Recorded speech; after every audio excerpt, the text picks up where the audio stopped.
Hi, this is Pastor Ryan Chang. Let me give you a brief introduction to the second installment of this series. Hey, church, let's get it right amid COVID-19.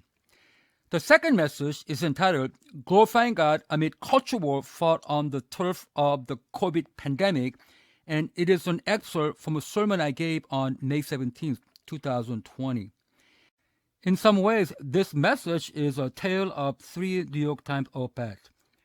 On March 20th, 2020, David Katz, a doctor and a former clinical instructor at the Yale School of Medicine, presented his thought in an op-ed entitled, Is Our Fight Against Coronavirus Worse Than the Disease? A week later, journalist Katherine Stewart shared her thought under the title of The Religious Right's Hostility to Science is Crippling Our Coronavirus Response. You can hear my interaction with these two pieces in this message.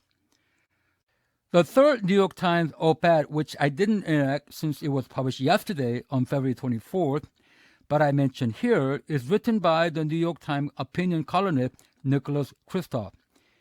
His piece is entitled, School Closures Have Failed America's Children. I mention this not because my sermon is about school closure, but because of what this columnist admitted.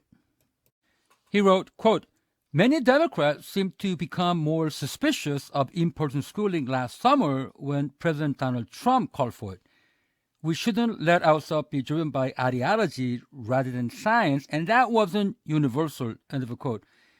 In his November 2020 op-ed, Kristof wrote, quote, Some things are true even though President Trump says them, end of quote.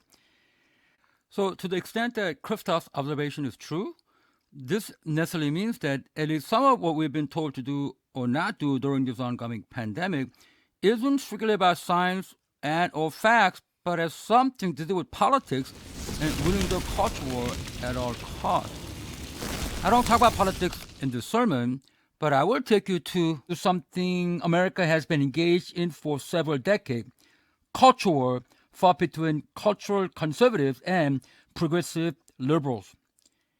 And one main tactic employed to defeat the opponent may have little or nothing to do with science or facts, but rather who has the power to ram down the opponent with their ideology.